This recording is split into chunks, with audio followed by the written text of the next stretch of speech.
안녕하세요. 삶의 지혜와 깊은 영적 통찰을 나누는 시간입니다. 여러분, 믿음이란 무엇이라고 생각하십니까? 단순히 무언가를 바라는 마음, 혹은 보이지 않는 존재를 향한 막연한 신뢰라고 생각할 수도 있습니다. 하지만 성경은 믿음에 대해 훨씬 더 구체적이고 강력한 의미를 부여합니다. 오늘 우리는 믿음이 단순한 감정이나 생각이 아닌 하늘의 실체이며 우리 삶을 변화시키는 실제적인 힘이라는 주제에 대해 깊이 탐구해보고자 합니다. 오늘 이야기가 여러분의 마음에 깊은 울림을 준다면 하나님의 은혜를 주변 분들과도 나누어 주십시오. 이 채널을 통해 더 많은 분들이 위로와 힘을 얻을 수 있도록 구독과 공유로 함께해 주시면 감사하겠습니다. 여러분의 삶에 하나님의 평강이 가득하기를 기도합니다. 자, 이제 믿음의 본질을 향한 여정을 시작하겠습니다. 믿음은 천상의 물질이며 영적인 실체입니다. 이 말이 조금 어렵게 들릴 수도 있습니다. 대부분의 사람들에게 영적인 것이란 손에 잡히지 않고 눈에 보이지 않기 때문에 현실과는 거리가 먼 추상적인 개념으로 여겨지곤 합니다. 하지만 이는 큰 오해입니다. 사실 영적인 세계는 우리가 발딛고 사는 이 물질 세계보다 훨씬 더 정교하고 엄격한 법칙에 의해 다스려지는 곳입니다. 이해를 돕기 위해 잠시 과학적인 비유를 들어보겠습니다. 과학자들은 우리 세계를 구성하는 모든 물질, 즉 여러분이 앉아있는 의자, 들고 있는 책, 심지어 공기 중의 분자까지도 끊임없이 움직이고 진동한다고 말합니다. 그리고 이 모든 물질적 움직임은 빛의 속도라는 거대한 한계점 아래에서 일어납니다. 빛의 속도는 초당 약 30만 킬로미터에 달하는 어마어마한 빠르기입니다. 영적인 세계는 바로 이 빛의 속도를 경계선으로 그 이상의 차원에서 작동합니다. 반면 우리가 경험하는 물질 세계는 빛의 속도 이하의 차원에서 작동하죠. 과학자들은 실험을 통해 어떤 물질의 분자 운동을 빛의 속도까지 가속시키면 그 물질이 우리 눈앞에서 사라진다는 것을 증명했습니다. 물질이 없어진 것이 아닙니다. 단지 우리의 시각과 감각이 인지할 수 있는 범위를 넘어선 더 높은 차원으로 이동했을 뿐입니다. 속도를 다시 늦추면 물질은 원래 있던 그 자리에 다시 나타납니다. 이것이 바로 영적인 세계의 원리입니다. 하나님은 빛이시며 천사들과 같은 영적 존재들, 그리고 우리 안에 있는 우리의 영 역시 빛의 속도보다 빠른 차원에서 기능합니다. 그래서 우리는 육신의 눈으로 천사를 볼 수 없고 육신의 손으로 만질 수 없는 것입니다. 육신과 영은 서로 다른 차원에 속해 있기 때문입니다. 하지만 만약 우리가 영적인 존재로서 천국에 간다면 어떨까요? 그곳에서는 모든 것이 달라집니다. 천국의 테이블은 이 땅의 테이블보다 훨씬 아름답고 정교하지만 그 실체는 명확하게 만져지고 느껴집니다. 그곳에서는 천사와 악수를 할 수 있고 그의 손가락 하나하나를 느낄 수 있으며 눈을 마주치고 대화할 수 있습니다. 왜냐하면 그곳에서는 영과 영이 만나기 때문입니다. 이 땅에서 육신과 육신이 만나는 것이 견고한 현실인 것처럼 영의 세계에서는 영과 영의 만남이 견고한 현실이 되는 것입니다. 믿음, 사랑, 소망은 바로 이 영적인 세계에 속한 강력한 힘입니다.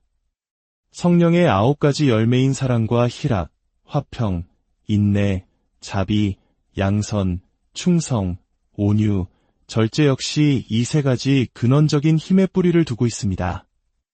이 모든 것은 영의 세계에서 물질처럼 실제하며 우리 삶에 직접적인 영향을 미칩니다. 사람들은 종종 천국에 가면 서로를 알아볼 수 있을지 궁금해합니다. 당연합니다. 우리가 이 땅에서 서로를 알아보는 것과 다르지 않습니다. 천국은 허구나 환상의 공간이 아니라 하나님께서 창조하신 실제하는 세계이기 때문입니다. 당신은 여전히 당신이고 당신이 사랑했던 사람들은 그 모습 그대로일 것입니다. 영원토록 말이죠. 하나님은 실제이시며 그분의 세계 또한 실제입니다.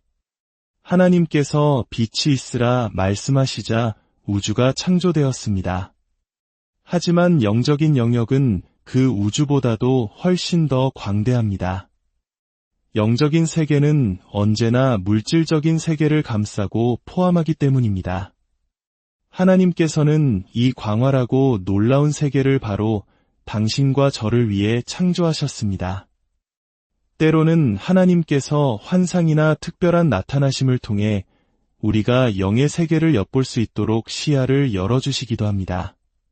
사도 바울이 천국에 다녀온 후 자신이 몸 안에 있었는지 몸 밖에 있었는지 분간할 수 없었다고 고백한 것처럼 말입니다. 그만큼 영의 세계는 우리에게 자연스러운 곳입니다. 부활의 날이 오면 우리의 몸은 예수님처럼 영화롭게 변화될 것입니다. 육신의 피 대신 하나님의 영광으로 가득 차게 되죠. 우리의 몸은 지금보다 훨씬 더 건강하고 강하며 죽음이 닿을 수 없는 영원한 존재가 될 것입니다. 빛의 속도라는 한계를 넘어 영과 혼과 육이 온전히 하나가 되어 영적인 세계와 물질적인 세계 모두를 자유롭게 오가며 권세 안에서 행하게 될 것입니다. 부활하신 예수님께서 제자들과 함께 식사하시고 문을 열지 않고도 방 안에 나타나셨던 것처럼 말입니다.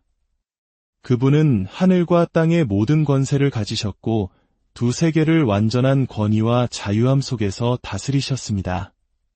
그리고 이것이 바로 우리가 소망하는 미래입니다. 자, 이제 이 모든 배경을 가지고 믿음의 본질에 대해 다시 생각해 봅시다. 믿음은 영적인 힘이며 우리 영 안에 거합니다. 그리고 이 믿음은 하늘과 땅, 두 세계를 연결하는 통로입니다. 히브리서 기자는 말합니다. 믿음은 바라는 것들의 실상이요 보이지 않는 것들의 증거니. 여기서 실상이라는 단어는 영어로 substance, 즉 실체 또는 물질을 의미합니다. 믿음은 우리가 보지 못하는 것, 즉 영적인 세계의 것들을 이 땅으로 가져오는 증거이자 실체인 것입니다. 우리의 영 안에 있는 믿음은 하늘에 닿을 수 있습니다. 왜냐하면 믿음은 하늘에 속한 동시에 우리 안에 있기 때문입니다. 영의 세계에는 시간과 거리의 제약이 없습니다. 우리가 기도하는 순간 그 기도는 빛보다 빠른 속도로 하늘 보좌에 닿습니다. 하나님께서 빛이 있으라 하시자 온 우주에 빛이 임했던 것처럼 믿음은 불가능을 가능하게 하는 창조의 능력을 지니고 있습니다. 우리가 예수 그리스도를 구주로 영접했을 때 우리의 죽었던 영은 빛을 받게 되었습니다. 하나님의 빛, 하나님의 생명, 하나님의 사랑, 하나님의 믿음, 하나님의 영이 우리 안에 부어졌습니다. 우리는 빛의 자녀, 즉 조명받은 존재가 된 것입니다. 과학자들이 수십억 달러를 들여 우주의 가장 근본적인 실체가 빛이라는 결론에 도달했지만 우리는 이미 창세기 한 장에서 그 답을 알고 있었습니다. 하나님께서 말씀하시자 빛이 있었고 그 빛으로부터 모든 물질이 창조되었습니다. 그렇다면 그 빛을 물질로 바꾸게 한 힘은 무엇이었을까요? 바로 믿음이었습니다. 믿음은 하나님의 내면에서 나와 모든 물질적 실체를 탄생시킨 영적인 힘입니다. 그러므로 믿음은 영적인 실체입니다. 성경은 초기 기독교인들이 자신의 소유를 빼앗기는 것을 기쁘게 감당했다고 기록합니다. 어떻게 그것이 가능했을까요? 그들은 자신들 안에 그리고 하늘에 더 낮고 영구한 실체가 있음을 알았기 때문입니다. 그들은 이미 무언가를 알고 있었기에 세상의 것을 잃는 두려움 속에서도 평안과 기쁨을 유지할 수 있었습니다. 우리가 평안과 기쁨을 잃는 순간은 무언가를 알지 못할 때 내면에 확신이 없을 때입니다. 기쁨을 잃으면 힘을 잃게 되고 힘을 잃으면 사탄의 공격에 무너지기 쉽습니다. 몇 년 전 제 손녀가 큰 교통사고를 당했습니다. 차가 몇 바퀴나 구르는 큰 사고였고 뼈가 부러져 헬리콥터로 이송되었습니다. 병원으로 가는 동안 살아남지 못할 것이라는 비관적인 소식이 들려왔습니다. 그 끔찍한 소식이 제게 전해졌을 때 두려움과 불안이 저를 덮치려 했습니다. 하지만 그 부정적인 감정들은 제게 가까이 다가왔지만 저를 뚫고 들어오지는 못했습니다. 저는 믿음의 방패 뒤에 굳건히 서서 날아오는 모든 불화살을 막아냈습니다. 오, 하나님, 어떡하죠? 우리 손녀가 죽어가요. 라고 절규할 수도 있었습니다. 만약 그랬다면 제 손녀는 정말로 죽었을지도 모릅니다. 하지만 저는 그렇게 하지 않았습니다. 왜냐하면 저는 이미 알고 있는 것이 있었기 때문입니다. 시편 112편의 말씀처럼 여호와를 경외하는 자는 흉한 소문을 두려워하지 아니하며 그의 마음은 확고하고 주를 신뢰하기 때문입니다. 저는 계속해서 하나님의 말씀을 입으로 고백했습니다. 제 입에서 나온 말씀이 제 귀로 다시 들어가고 또다시 입으로 선포되었습니다. 제 마음과 생각이 절망적인 상황에 머무르도록 내버려두지 않았습니다. 입으로 계속 말씀을 선포하면 생각은 그 말을 따라올 수밖에 없습니다. 물론 지치고 힘들었습니다. 하지만 아무리 지쳐도 악마가 제 손녀를 훔쳐가도록 내 육신에 굴복할 수는 없었습니다. 긴 이야기를 짧게 하자면 제 손녀는 지금 아주 건강하고 굳건하게 주님 안에서 자라고 있습니다. 여러분 안에 그리고 하늘에 더 낮고 영구한 실체가 있음을 아십시오. 그러므로 담대함을 버리지 마십시오. 인내를 온전히 이루십시오. 의인은 믿음으로 말미암아 살 것입니다. 믿음은 바로 여러분이 빼앗긴 것들을 대체할 실체이며 모든 물질보다 더 큰 권위를 가진 실체, 모든 물질의 근원이 되는 하늘의 실체입니다. 돈에만 너무 집착하지 마십시오. 하나님은 물고기를 사용하실 수도 소나기, 새를 통해서도 당신을 축복하실 수 있습니다. 하나님께 돈은 그리 중요하지 않습니다. 때로는 돈보다 더 중요한 영적인 필요가 있습니다. 과거에 저희 사역이 수백만 달러의 빚을 졌을 때 저는 하나님께 돈을 달라고 기도했습니다. 하지만 주님은 제게 말씀하셨습니다. 내게 필요한 것은 돈이 아니다. 돈이 부족한 것은 다른 영적인 문제의 결과일 뿐이다. 저는 하나님께서 과거에 제게 하라고 하셨던 일들에 순종하지 않았고 그것이 문제의 씨앗이 되었던 것입니다. 믿음으로 걷기 위해서는 자기 자신과 하나님 앞에서 잔인할 정도로 정직해야 합니다. 주님, 제가 잘못했습니다. 변명의 여지가 없습니다. 이제 이 문제를 바로잡아 주십시오 라고 고백해야 합니다. 믿음은 우리가 소망하는 것들의 실체입니다. 여기서 소망이란 하나님께서 약속하신 것이 반드시 이루어질 것이라는 간절하고 강렬한 기대를 의미합니다. 즉, 믿음은 당신의 영, 당신의 마음 가장 깊은 곳에서 바라는 것들의 실체인 것입니다. 잠언 20장 27절은 사람의 영혼은 여호와의 등불이라 사람의 깊은 속을 살피느니라고 말합니다. 우리의 영은 내적인 부분들을 가지고 있습니다. 마치 우리의 육신의 여러 장기가 각기 다른 역할을 하듯 우리의 영 또한 내적인 기관들이 있습니다. 우리의 존재는 영, 혼, 육세 부분으로 이루어져 있습니다. 육신은 육신의 양식을 먹고 힘을 얻습니다. 혼, 즉 우리의 생각과 의지, 감정은 지적인 양식을 먹고 지적인 힘을 얻습니다. 그렇다면 가장 중요한 영은 무엇을 먹고 살아야 할까요? 바로 하나님의 말씀을 먹어야 합니다. 우리의 영은 하나님의 말씀을 먹고 그 안에서 힘과 생명을 추출하여 우리 존재의 모든 영역에 공급합니다. 기쁨, 평화, 믿음, 인내, 친절, 온유와 같은 모든 영적인 힘은 하나님의 말씀을 통해서만 우리 안에 생성되고 자라납니다. 제가 신학교에 가라는 하나님의 부르심을 받고 갈등하던 시절 주님께서 제게 환상을 보여주셨습니다.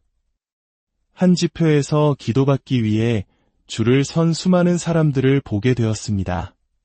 그런데 그들의 육신은 희미한 윤곽만 보이고 그 안에 있는 영들이 보였습니다. 그들의 영은 굶주리고 쪼그라들어 마치 노인처럼 쇠약해 보였습니다. 영적으로 심각한 영양실조 상태였습니다. 반면 그들의 머리, 즉 지성은 너무나 비대했습니다. 잘못된 종교적 전통과 지식으로 과식한 상태였죠. 그 모습은 마치 아프리카의 굶주린 아이들을 보는 것보다 수천 배는 더 고통스러웠습니다. 그것은 바로 당신의 자녀들이 영적으로 굶주리는 것을 보시는 하나님의 마음의 고통이었습니다. 그때 주님께서 제게 말씀하셨습니다. 이것이 내 백성의 현주소다. 나는 이 문제를 해결하기 위해 너를 부르고 준비시켰다. 언제 순종하겠느냐?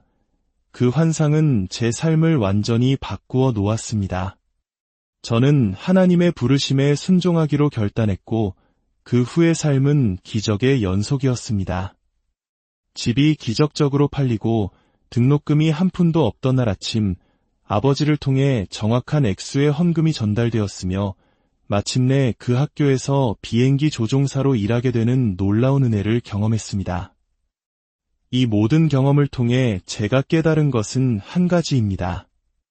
우리의 영이 굶주리면 쇠약해진다는 것입니다. 소망이 더디 이루어지면 영이 병든다고 성경은 말합니다. 우리는 너무나 오랫동안 내면의 사람을 굶기면서 내면의 사람만 살찌워 왔습니다. 이제는 반대로 해야 합니다. 외면의 사람을 절제시키고 내면의 사람에게 하나님의 말씀을 풍성히 먹여야 합니다. 올림픽 금메달을 향해 훈련하는 운동선수처럼 우리는 영적인 성장을 위해 끊임없이 나아가야 합니다. 훈련하다 보면 한계의 벽에 부딪힙니다. 거기서 멈추면 평범한 수준에 머무를 것입니다. 하지만 계속해서 도전하고 두드리고 씨름하다 보면 어느 날 그 벽을 돌파하고 새로운 차원으로 나아가게 됩니다. 영적인 삶도 마찬가지입니다. 기도가 막히는 것 같고 더 이상 성장하지 않는 것처럼 느껴질 때가 있습니다. 바로 그때가 포기할 때가 아니라 더욱더 말씀에 매달리고 더 깊이 기도하며 앞으로 나아가야 할 때입니다. 30배의 결실에 감사하십시오. 60배의 결실에도 감사하십시오. 하지만 우리는 100배의 결실을 향해 나아가야 합니다. 하나님의 최선의 것을 향해 끊임없이 손을 뻗으십시오. 여러분의 내면의 사람이 외면의 사람보다 더 커질 때까지 하나님의 말씀으로 여러분의 영을 채우십시오. 그리하면 여러분의 삶 전체가 변화될 것입니다. 여러분의 삶이 하나님의 말씀으로 채워져 내면의 사람이 강건해지고 그리하여 세상을 이기는 능력과 지혜로 충만하기를 간절히 기도합니다. 하나님의 놀라운 축복이 여러분과 가정에 늘 함께 하시기를 바랍니다.